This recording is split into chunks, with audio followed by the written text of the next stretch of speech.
नमस्कार। सुबह 10 बजे के समाचारों में आपका स्वागत है। मैं हूं प्रणव अग्निहोत्री। सबसे पहले इस समय की 20 बड़ी खबरें।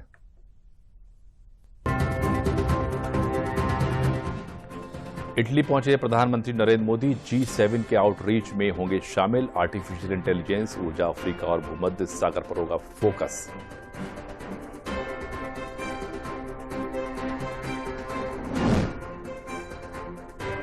कुवैत अग्निकांड में मारे गए 45 भारतीयों के शव लेकर भारत आ रहा है विशेष विमान। विदेश राज्य मंत्री कीर्तिवर्धन सिंह भी विमान में मौजूद। मृतकों में ज्यादा केरल के निवासी।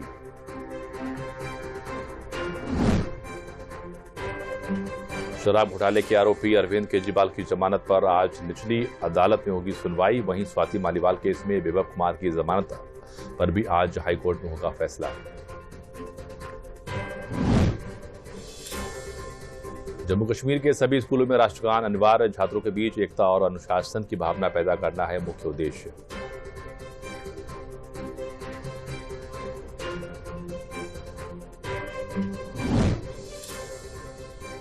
नीट यूजी में शामिल 1563 छात्रों के ग्रेस मार्क्स रद्द करने और इन छात्रों की नए सिरे से परीक्षा कराने के फैसले के बाद एनटीए ने सभी छात्रों की फिर से रैंकिंग जारी करने का निर्णय लिया है।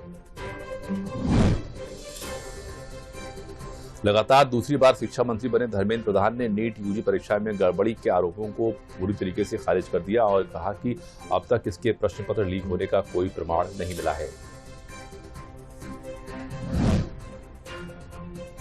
लोकसभा चुनाव के बाद मुख्यमंत्री योगी आदित्यनाथ ने कानून व्यवस्था की समीक्षा बैठक में अधिकारियों को सुशासन के लिए संवाद व समन्वय का मंत्र दिया।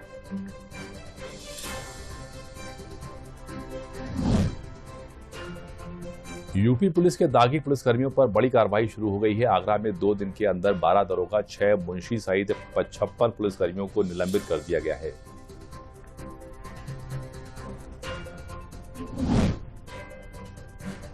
प्रदेश के कर्मचारियों को योगी सरकार ने तोहफा दिया है। जो कर्मचारी अब से 18 साल पहले रिटायर हो गए थे उन्हें भी वेतन वृद्धि का लाभ दिया जाएगा।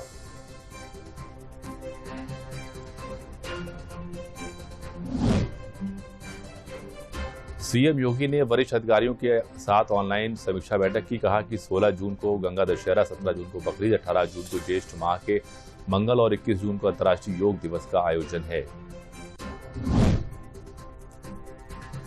यूपी को अब देश का सूचना प्रौद्योगिकी हब बनाने की तैयारी है। विप्रो, टीसीएस, माइक्रोसॉफ्ट व आईआईटी कानपुर व आईआईएम लखनऊ इसके लिए मिलकर एक साथ रोड मैप तैयार करेंगे।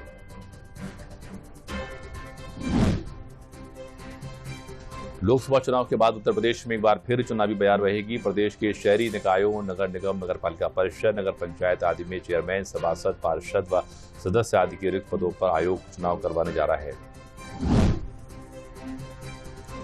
उत्तर प्रदेश में पशुधन एवं पशुपालन विभाग 1747 अलग अलग पदों पर निकालेगा भर्तियां। पशुधन मंत्री धर्मपाल सिंह ने दी जानकारी। कहा, प्रदेश की अर्थव्यवस्था को 1 ट्रिलियन पर पहुंचाने में मदद करेंगी ये भर्तियां। हापुड़ में दिन का चढ़ रहा मौसम का पारा। लू से सड़कों पर यातायात पुलिसकर्मियों को राहत देने के लिए उन्हें दिए गए एसी हेलमेट।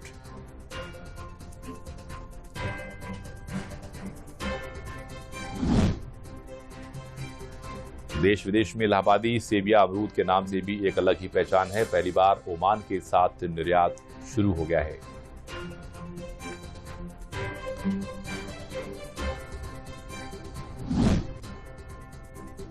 प्रदेश में 10वें अंतर्राष्ट्रीय योग दिवस मनाने की तैयारियां जोरों पर हैं, जिसको लेकर अलग अलग जिलों में लग रहे हैं योग शिविर। स्कूल और कॉलेजों को भी शामिल करके जन जन तक योग को पहुंचाने का हो रहा है प्रयास। 69,000 शिक्षक भर्ती में विभिन्न विसंगतियों के कारण नौकरी पाने से वंचित रहे अभ्यर्थियों ने सपा प्रदेश मुख्यालय पर पार्टी अध्यक्ष अखिलेश यादव से मुलाकात की है।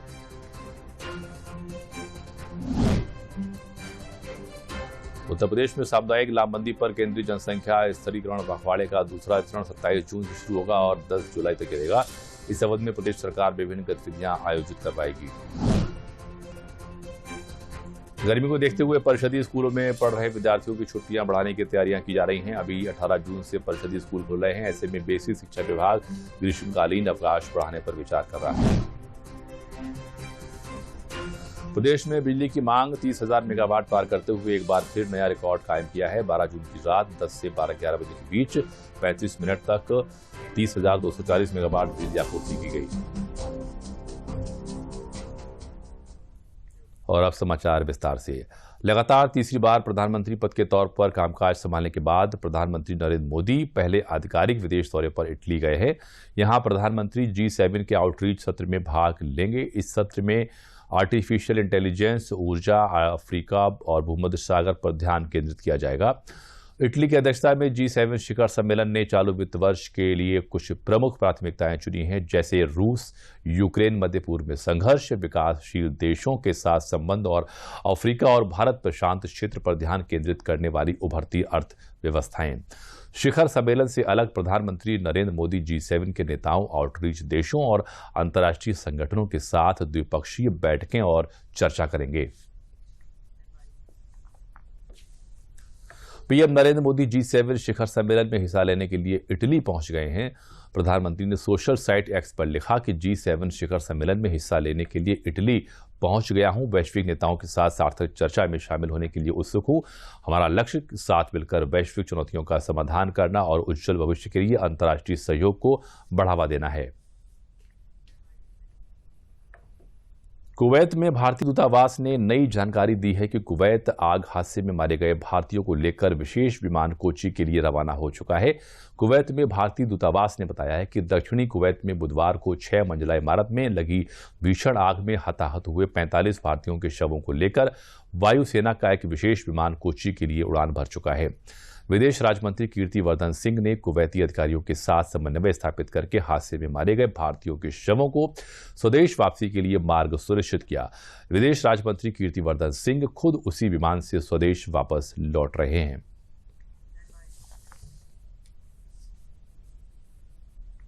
जम्मू कश्मीर के स्कूल शिक्षा विभाग ने केंद्र शासित प्रदेश के सभी स्कूलों को सुबह की सभा की शुरुआत राष्ट्रगान के साथ करने का निर्देश दिया है। स्कूल शिक्षा विभाग के प्रधान सचिव ने एक सर्कुलर के माध्यम से जम्मू कश्मीर के सभी स्कूलों में सुबह की सभा में को एक समान बनाने का निर्देश दिया है। बुधवार को जारी सर्कुलर में कहा गया कि मानक प्रोटोकॉल के अनुसार सुबह की सभा की शुरुआत राष्ट्रगान से होनी चाहिए। विभाग ने कहा कि सुबह की सभाएं छात्रों के बीच एकता और अनुशासन की भावना पैदा करने में अमूल्य अनुष्ठान साबित हुई है। विभाग ने अतिथि वक्ताओं को आमंत्रित करने व पर्यावरण के बारे में जागरूकता पैदा करने और नशीली दवाओं के खतरे के खिलाफ कदमों को भी स्कूलों को सुबह की सभाओं में शामिल करने का सुझाव दिया है। समाचारों में वक्त है एक छोटे से विराम का।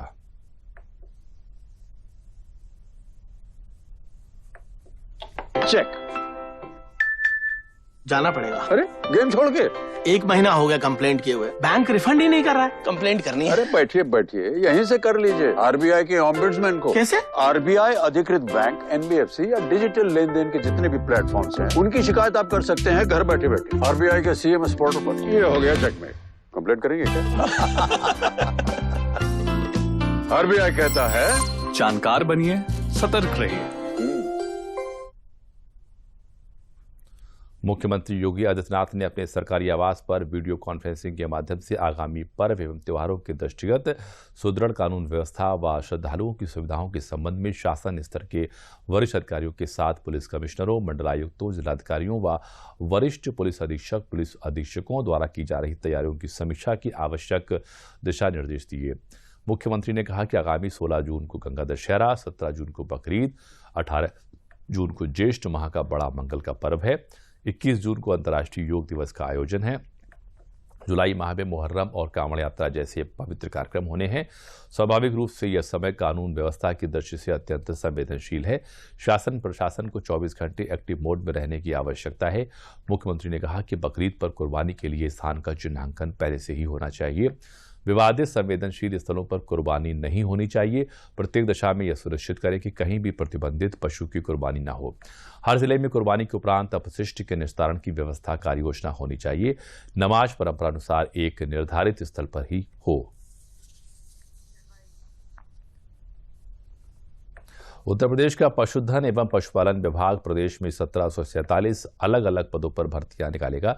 ये जानकारी पशुधन मंत्री धर्मपाल सिंह ने आंवला में प्रेस से बात करते हुए दी।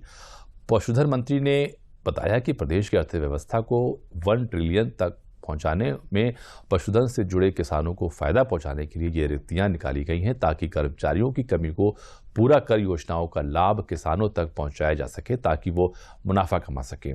साथ ही लंबे समय से खाली पड़े पदों को भरकर युवाओं को रोजगार दिया जा सके। अभी माननीय मुख्यमंत्री जी ने समीक्षा की थी हर विभाग की, तो स्पष्ट कहा जिन विभागों में रिक्तियां हैं उन रिक्तियों को भरा जाए ताकि व्यवस्था अनुसार उसको काम करने में सुविधा मिले।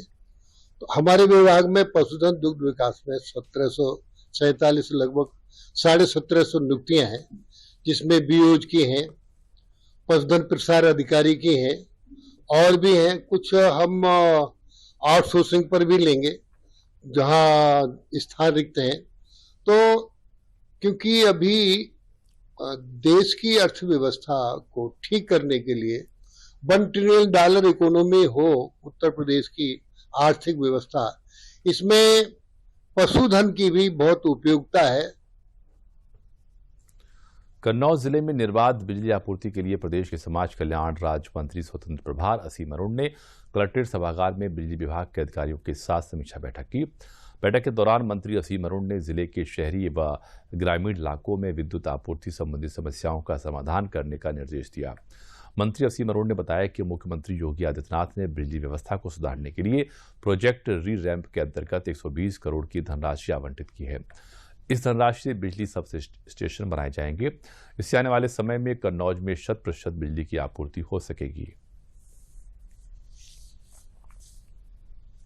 कन्नौज में बिजली की स्थिति को बेहतर बनाने के लिए, सिंचाई की व्यवस्था को और ठीक करने के लिए और आने वाली बारिश के मानसून के हिसाब से नाली सफाई अभियान, गड्ढे दूर करना, इसके ऊपर भी काम हो रहा है। इसकी आज मेरे द्वारा आदरणीय विधायक छिबरामऊ, आदरणीय विधायक तिरवा और जिलाधिकारी महोदय और सारे जनप्रतिनिधि, ब्लॉक प्रमुख, पंचायत, नगर पंचायत, नगर पालिका अध्यक्ष मिल करके समीक्षा कर रहे हैं, अधिकारियों के साथ समन्वय कर रहे हैं। क्योंकि मेरा हमेशा मानना रहा है कि जो निर्वाचित यानी इलेक्शन के द्वारा आए हुए पदाधिकारी हैं और अधिकारी जो कोई परीक्षा पास करके आए हैं, दोनों का मिल करके सामंजस्य के साथ काम करना जरूरी है। और जब जब हमने सामंजस्य के साथ काम किया है, जैसे कि निराश्रित गोवंश के संरक्षण में अच्छा काम हुआ, आगे उसको और अभी हम लोग को बढ़ाना है।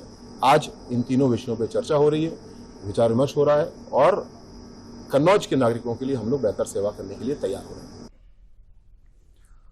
राष्ट्रीय स्वयंसेवक संघ के सरसंघ चालक मोहन भागवत 12 जून को गोरखपुर के 5 दिवसीय दौरे पर पहुंच रहे हैं। यहां पर वे 5 दिवसीय प्रवास पर आए हुए हैं। गोरखपुर के मानीराम चियोटा स्थित सरस्वती विद्या मंदिर पब्लिक स्कूल में 4 प्रांत, कानपुर प्रांत, अवध प्रांत, काशी प्रांत और गोरक्ष प्रांत के कार्यकर्ता विकास वर्ग प्रथम और संघ शिक्षा वर्ग प्रथम वर्ष विशेष में स्वयंसेवकों को बौद्धिक ज्ञान देंगे।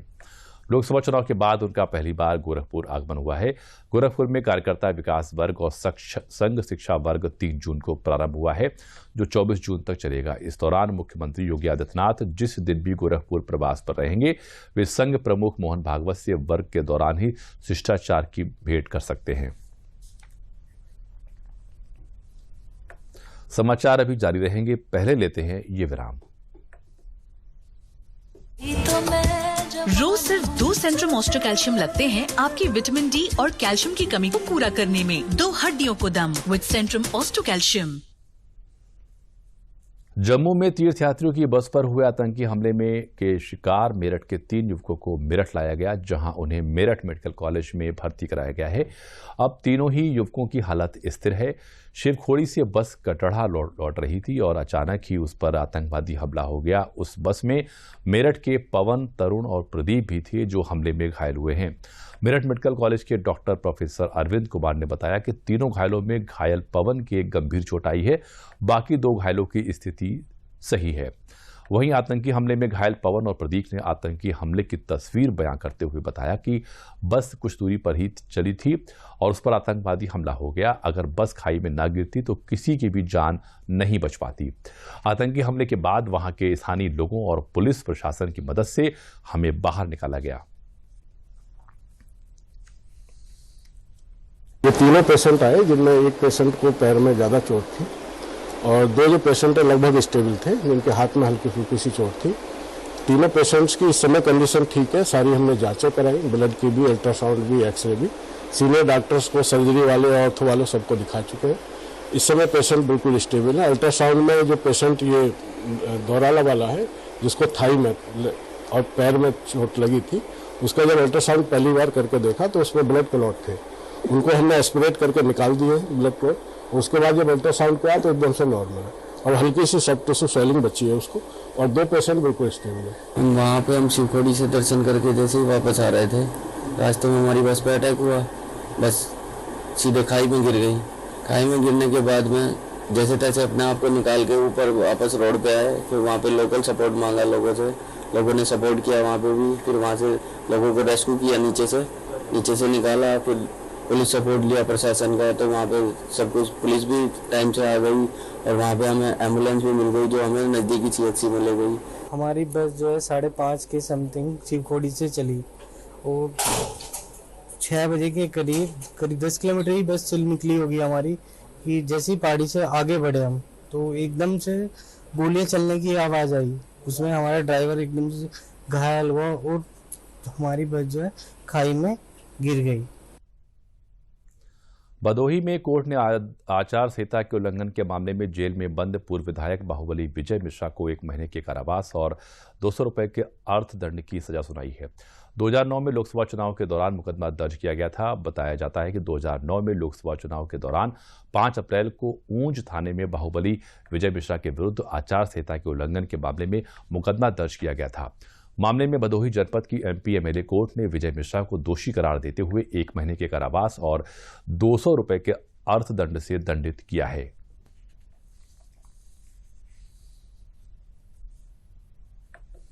दो 2009 में लोकसभा चुनाव के दौरान पूर्व विधायक विजय मिश्र द्वारा आचार संहिता के उल्लंघन के मामले में मुकदमा न्यायालय अपर जज सिविल जज सीनियर डिवीजन श्रीमती साधना गिरी के कोर्ट में विचाराधीन था। कोर्ट ने आज उनको दोषी मानते हुए 1 महीने की सजा सुनाई और 200 रुपये अर्थदंड से दंडित किया। अमर शहीद उमानाथ सिंह जिला चिकित्सालय जौनपुर में अभी तक प्लेटलेट व प्लाज्मा की व्यवस्था नहीं थी। अब जिला चिकित्सालय को इसका लाइसेंस मिल गया है। सीएमओ डॉक्टर लक्ष्मी सिंह व CMS डॉक्टर के राय ने संयुक्त रूप से ब्लड बैंक में इस यूनिट का उद्घाटन किया। मुख्य चिकित्सा अधीक्षक डॉक्टर के राय ने कहा कि इसका लाइसेंस मिलना जिला चिकित्सालय के लिए बहुत ही खुशी की बात है। इसके लिए बहुत दिनों से प्रयास किया जा रहा था। सीएमओ डॉक्टर लक्ष्मी सिंह ने कहा कि अब चिकित्सालय में भर्ती मरीजों एवं निजी चिकित्सालय को ब्लड बैंक से संबंधित किसी प्रकार की कोई समस्या नहीं होगी। अब किसी भी मरीज की जान प्लेटलेट एवं प्लाज्मा की कमी से नहीं जाएगी।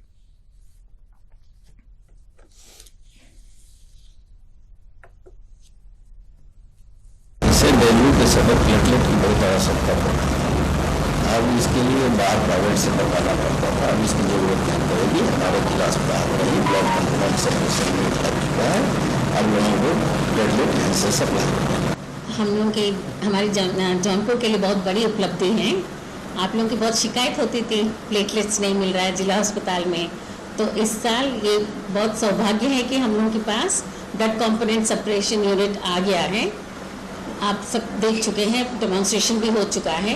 तो हम लोग ब्लड से हम लोग सेपरेट करते हैं प्लाज्मा, एंड प्लाज्मा से हम लोग प्लेटलेट सेपरेट करते हैं। तो हम लोग की शेल्फ लाइफ भी, जैसे प्लाज्मा के लिए हम लोग तो 1 साल तक रख सकते हैं, आप लोग मशीन्स देख चुके हैं ऑलरेडी। एंड प्लेटलेट्स हम लोग 4 से 5 दिन रख सकते हैं। एंड ब्लड हम लोग ऑफकोर्स हम लोग 42 डेज तक हम लोग रख सकते हैं। इटावा सफारी पार्क के दिवंगत बब्बर शेर ममन की 2वीं पुण्यतिथि मनाई गई, क्योंकि बब्बर शेर मनन के बच्चों के कारण इटावा सफारी पार्क को लाइन सफारी का दर्जा प्राप्त हुआ है।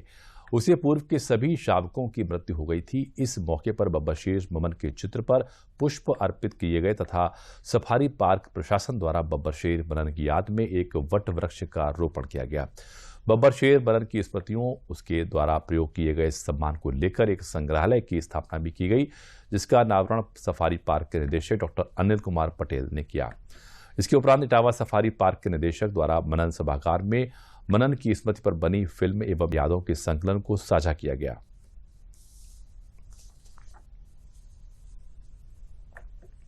फरवरी 2008 है जो गुजरात में पैदा हुआ था। उसके बाद इसको अप्रैल 2014 में यहाँ इटावा सफारी पार्क में लाया गया था और सबसे बढ़िया ये लाइन इस सफारी का है और इस सफारी का था और सभी मैक्सिमम जितने भी यहाँ पे लाइन है सब उसी के जो है संतान हैं। और आज ही के दिन 13 जून 2022 को इसका जो है देहांत हो गया था। देखिए इसके जो मनन है क्योंकि ये बहुत ही लाइन सफारी को स्थापित करने के लिए जो बोला जाता है कि किसी का एक सबसे महती भूमिका किसकी होती है, तो उसमें मनन का जो है सबसे बड़ी भूमिका रहा है क्योंकि उसी के संतान सभी। तो उसी की याद में हम लोग जो है आज एक वट वृक्ष जो है मनन की यादगार में हम आज रोपित कर रहे हैं। बरेली के प्रगतिशील किसान अनिल साहनी के प्रयासों से झुमके के लिए मशहूर बरेली को अब कृषि क्षेत्र में भी नई पहचान मिलेगी। अनिल साहनी जो कई वर्षों से जैविक खेती कर रहे हैं, उन्होंने धान के पारंपरिक बीजों में से बासमती धान के बीज को परखा और संजोया। लंबे परीक्षणों और प्रदर्शनों से गुजरने के बाद अब झुमका बासमती को भारत सरकार के पौधा किस्म की संरक्षण और कृषक अधिकार संरक्षण प्राधिकरण द्वारा पंजीकृत कर लिया गया है। अनिल साहनी ने बताया कि झुमका बासमती अब बरेली की पहचान बनेगी और चावल के शौकीनों को खुशबूदार बासमती के चावल का प्राचीन स्वाद मिलेगा।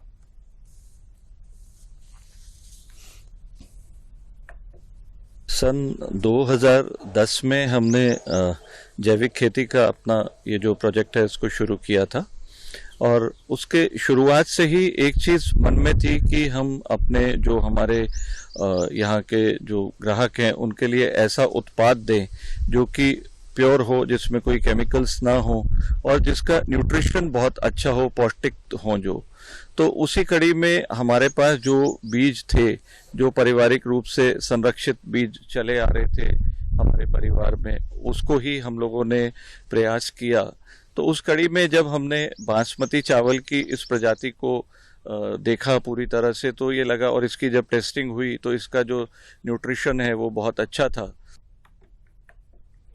रोजी रोटी कमाने के लिए अपना घर बार छोड़कर कितने ही श्रमिक भारत से विदेश जाते हैं और ऐसे ही कुवैत गए भारतवासियों के साथ बुधवार को दर्दनाक हादसा हुआ जब रिहायशी इमारत में लगी भीषण आग में 40 से अधिक भारतीयों की मौत हो गई और 50 से अधिक घायल हो गए।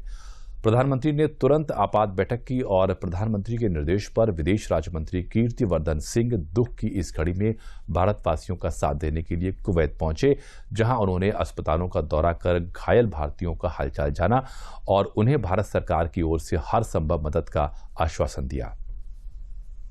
दक्षिणी कुवैत के मंगफ शहर में बुधवार को 6 मंजिला इमारत में लगी भीषण आग में हताहत हुए भारतीयों की मदद के लिए न सिर्फ कुवैत सरकार बल्कि भारत सरकार भी एक्शन मोड में काम कर रही है।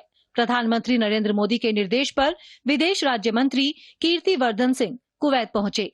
उन्होंने कुवैत के जाबेर अस्पताल और मुबारक अल कबीर अस्पताल का दौरा कर हादसे में घायल भारतीयों का हालचाल जाना। उन्होंने भारत सरकार की ओर से हर संभव मदद का आश्वासन दिया।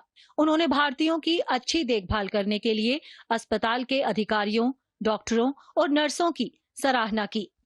विदेश राज्य मंत्री कीर्तिवर्धन सिंह ने कुवैत के विदेश मंत्री अब्दुल्ला अली अल याहिया से भी मुलाकात की। कुवैत के विदेश मंत्री ने दुखद दुर्घटना पर संवेदना व्यक्त की और हादसे में मारे गए भारतीयों के पार्थिव शरीर की शीघ्र स्वदेश वापसी, घायलों की चिकित्सा और दुर्घटना की जांच में पूर्ण सहयोग का भरोसा दिया।